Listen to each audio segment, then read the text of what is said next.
આકાશવાણી ભુજ સ્થાનિક સમાચાર જાગૃતિ વકીલ વાંચે છે. નમસ્કાર.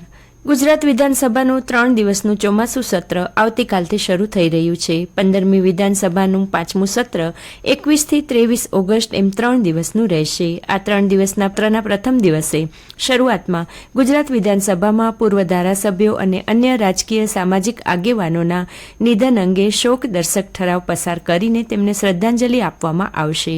આ શોક દર્શક ઠરાવો બાદ સરકારી વિધેયકો અને સરકારી કામકાજ શરૂ કરવામાં આવશે.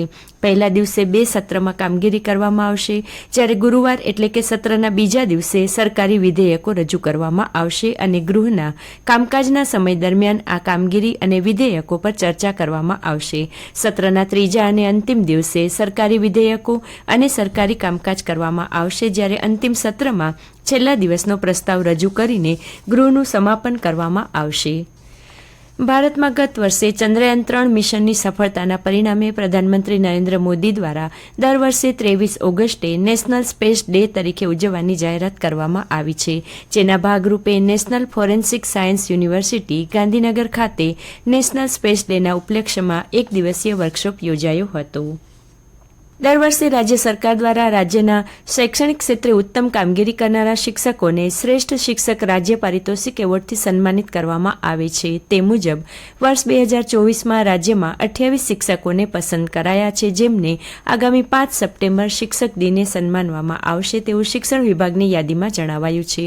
આ યોજના અંતર્ગત આ વર્ષે રાજ્યના પ્રાથમિક શિક્ષણ વિભાગના 3 એચટાટ એટલે કે મુખ્ય શિક્ષક, પ્રાથમિક વિભાગના 14 શિક્ષકો, માધ્યમિક વિભાગના 6 માધ્યમિક અને ઉચ્ચતર માધ્યમિક શાળાના 4 આચાર્ય તેમજ એક બીઆરસી સહ સંયોજક એમ મળીને કુલ 28 શિક્ષકને શ્રેષ્ઠ શિક્ષક રાજ્ય પારિતોષિક એવોર્ડ 2024 જાહેર કરાયા છે, જેમાં કચ્છ જિલ્લાના 3 શિક્ષકોનો સમાવેશ થાય છે.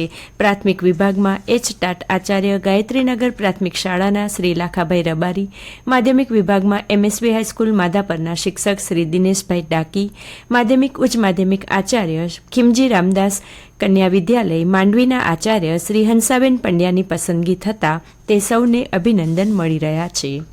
પશ્ચિમ કચ્છ જિલ્લા હોમગાર્ડ્સ કચેરીના તાબા હેઠળના હોમગાર્ડ્સ યુનિટના સભ્યો દ્વારા કરવામાં આવેલ બહાદુરસી અને પ્રમાણિકતા દાખવનાર હોમગાર્ડ સભ્યોના સન્માન સમારોહનું અને પ્રથમ સરસ્વતી સન્માન સમારંભનું આયોજન ભુજના ટાઉનહોલ ખાતે તારીખ 22 ઓગસ્ટના સાંજે 5:30 કલાકે રખાયું છે તેવું પશ્ચિમ કચ્છ જિલ્લા હોમગાર્ડ્સ કચેરીની યાદીમાં જણાવાયું છે, જેમાં જિલ્લામાં અભ્યાસ કરતા હોમગાર્ડ સભ્યોના તેજસ્વી બાળકોનું સન્માન કરાશે.